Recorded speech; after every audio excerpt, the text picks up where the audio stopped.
How's it going, guys? Welcome back to the channel. We are just hours away from Thursday night football. The New York Giants will be taking on the New England Patriots, and this is my official full game preview and predictions.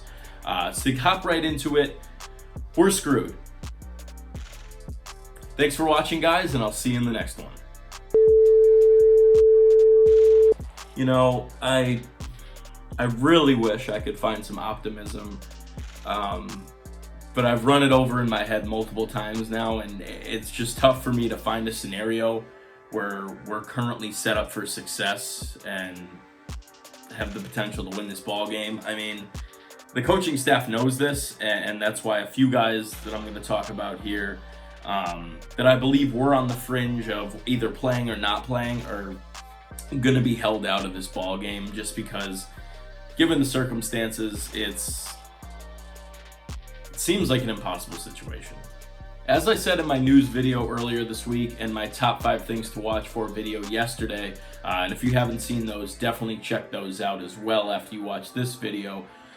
But the mentality that I'm kind of having going into this ball game, and I believe how the coaches are looking at it, is sort of a live to play another day type of mentality. Just get through this week, get through this game, and we're going to be ready to go on week 7. As crappy as that sounds, I just think that's kind of the mentality that, given the circumstances, we have to have. So just to begin this full game preview, I'm going to start off with the inactives for both the Giants and the Patriots, as well as the rest of their injury report. For starters, let's go with the obvious. Saquon Barkley has been ruled out for yet another game here. He will not be active for tonight's ball game. My reasoning for a lot of these people being inactive is going to be pretty identical as we move forward here. But in terms of Saquon Barkley, there's no reason to throw him into a situation where we are very unlikely to come out with a win. We have injuries that I'm going to go over on defense and more on offense. And why throw him out there when he is on the fringe of being 100% healthy? We have no idea. Reports came out of, he's running, he's cutting, but there's a big difference between just running and cutting with no contact and actually getting hit, wrapped up around your legs. No idea what can happen. If we have other pieces that were active and playing in this game, I believe that things would be different, and he might be in this ball game, maybe in a limited role, but at least he would be out there. But since we have such a slew of inactive offensive players, that's clear why he's sitting out, and it's the smart decision. Give him 10 more days. We have a long week now, as opposed to last week where we're kind of just coming off a Sunday to Thursday game. Now we're going Thursday to Sunday. So he has more time to recover, 10 more days for him to get back to 100%. I think he'll be ready to go for week 7. In addition to Barkley, Evan Ingram will also be sitting out this contest. He sprained his MCL in the last game against the Minnesota Vikings, and same reasoning for him. No reason to rush him back. It's a minor injury that could get very serious, so there's no reason to force him out into a ball game like this against the Patriots. Live to fight another day. Then, of course, as we could have guessed, even without the news report, Wayne Gallman and Sterling Shepard will both be inactive with concussions. Obviously, Shepard's a little bit more serious than Wayne Gallman's, considering this is his second in the last 5 weeks. These injuries do really hit hard.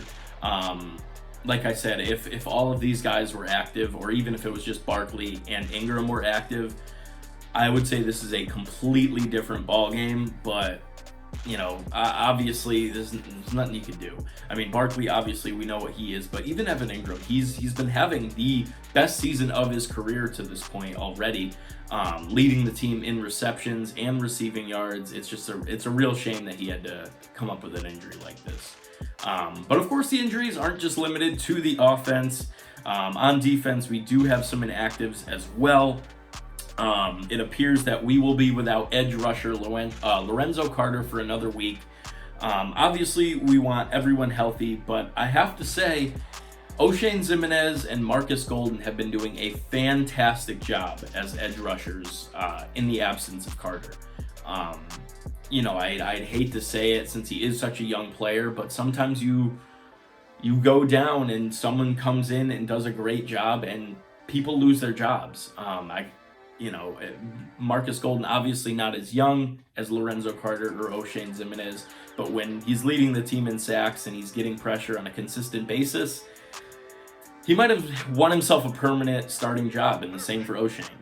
If we slide on to the interior linebacker position, Josiah Tawaefa, who was called up to replace guys like Ryan Connolly, Alec Ogletree, and Tay Davis, was also injured in that ball game against the Minnesota Vikings. He is still currently listed as questionable. But some positive news in regards to those interior linebackers. It looks like finally Alec Ogletree and Tay Davis will be active for this ball game. Of course, Ogletree was hampered by that hamstring injury that he picked up 2 weeks ago, and Tay Davis in the same game sustained a concussion. It looks like they're gonna be 100% ready to go. Obviously, we'll be starting, as we've been struggling greatly at that position. It's just been a struggle watching Stupar and Mayo start, and nothing against them, but they're just bona fide special teams players. I love Stupar, veteran player, been with us a couple years now. He makes plays on special teams, but he is not ready for a position like starting linebacker. But now if we hop on over to the Patriots inactives, there are some very significant names on this list, and some people that we definitely want to watch out for, but in my opinion, it's just classic Belichick, withholding the actual status of these players very close to the vest. I believe they're all going to be game time decisions, which I personally believed is what the Giants should have done in regards to at least Saquon Barkley, not allowed any time for preparation for Belichick, not knowing whether Barkley was in or out until right before game time. Not exactly how it happened, but what are you going to do? So for starters, it does appear like the Patriots will be without Philip Dorsett. I mean, not a huge name there, but he has made some big plays for them this season, so he has already been ruled out with a hamstring injury. A few names that are currently listed as questionable, and again, I think this is just Belichick game planning, but currently Josh Gordon and Julian Edelman are both listed as questionable for this game tonight. Now, I do believe they're both going to be active for this ball game, and their status is just being withheld, as I said. But, regardless, Brady has proved, time and time again, even without top tier wide receivers like these guys, he spreads the ball out like it's no one's business. He doesn't need elite wide receivers. He could throw to multiple receivers, some of them you've never even heard of, and still be successful. But either way, having a set like these two guys not active for this game would be huge. And the last player listed as questionable on their offense is Rex Burkhead. He is listed as questionable, as I said. I mean, obviously with a guy like Sony Michel, who's becoming the primary back, Burkhead's not as big of a target, but they do love to use him in short yardage situations. He has been having a good season, as has pretty much everyone on the Patriots. But that's all for the offense. If we hop over to the defense, Patrick Chung put down his nose candy, but he is going to be listed as questionable for this ball game. Again, that would be big to have him sidelined, but as I will mention here, Patriots have had no trouble on defense with or without Chung.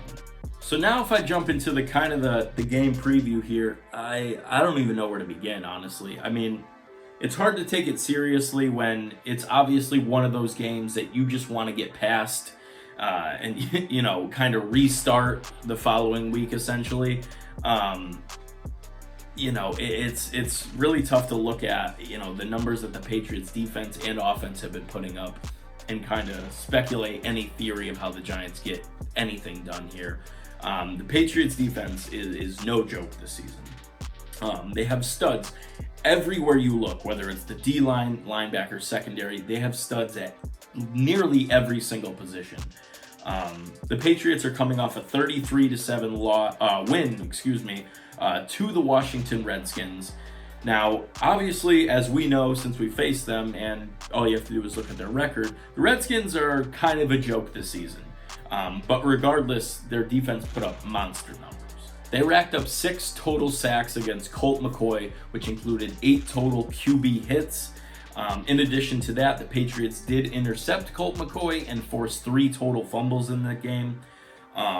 If you just look at these final scores here from the Patriots' 5-0 start, these are some embarrassing ball games. I mean, the most points given up by their defense has been 14 so far this year, and the closest victory of margin is to the Buffalo Bills, who lost by just 6, and I'll get into that game and a little bit of speculation in a moment. But that's crazy. This margin of victory is mind-blowing. So this team has many standouts on defense, but the first one I do want to go over is Jamie Collins. Jamie Collins, at one point in time, seemingly his time with the Patriots was over, and he was with Cleveland, but he is back with New England, and he's proving his worth this season. I mean, if we take a look at his numbers here, so far this season, 27 tackles, 4.5 sacks, 1 forced fumble, 3 interceptions, and he took one of those interceptions all the way to the house for a touchdown. If numbers like that keep up, you're looking at the Defensive Player of the Year. As a team, the Patriots have 24 sacks, leading the league, if you couldn't guess that, and nearly every member of their starting rush defense has at least 2 sacks. As of late, as you know, one of our strong suits was pass protection earlier in the year, but as of late, it's just been in shambles. Mainly Nate Solder, who after getting abused by Shaq Barrett has looked worse and worse as the weeks go on. And once again, it's not going to get any easier. I mean, whether he's facing rookie Chase Winovich, John Simon, Michael Bennett, he's got to step it up this week, because this really does have the makings of a very scary performance by the Giants offense if we're not able to hold this defense in check. Now, as I mentioned, this team can hurt you in multiple ways. Very diverse defense. Besides just the pass rush, they have absolute ball hawks in the secondary. 11 total interceptions as a team, which, first in the league once again, which is also led by Devin McCourty, who has 4 so far. Now, if leading the league in both sacks and interceptions isn't impressive enough to prove how tough this game is going to be, the Patriots are also first in the league in passer rating allowed, passing yards per attempt, passing yards per game, passes defensed, and to this point in the season, they have not allowed 1 touchdown through the air. It has been a shutout for quarterbacks throwing the ball into the end zone. That is mind-blowing here in Week 6. So now, with that amount of force on defense, I'm sure you're wondering, what are the Giants to do? When you're facing a team that dominant in both pass rush and pass defense, what's your option here? Now, if you watch my video coming out of the Minnesota Vikings game, I explained how detrimental that injury to Wayne Gallman was. Pretty much the game ended when Wayne Gallman got hurt, and that was very early on. That was his first carry. Now with both him and Saquon Barkley out of this ball game, it leaves us once again completely one-dimensional. Minnesota had absolutely no fear whatsoever of the run, which allowed them to just stay back and protect against the pass. I mean, when you don't have a threat in the backfield, it completely tarnishes your passing game. Now, as I mentioned, Barkley and Gallman are both out of this ball game, and the Giants didn't bring anyone in for this week. Even on a short week, I wouldn't have been surprised if they brought somebody in, but they decided not to do so. So it looks like we will be rolling with rookie John Hilleman and fullback Eli Penny. Now, earlier when I was talking about the Buffalo Bills only losing by 6, I mentioned I'd get back to that, and I'm doing so now. The Bills were so successful because they were able to run the football. Frank Gore was able to rush for 109 yards against the Patriots that week. As great as they are against the pass rush and the pass defense, they've shown a little less of that ability in the run-stopping game.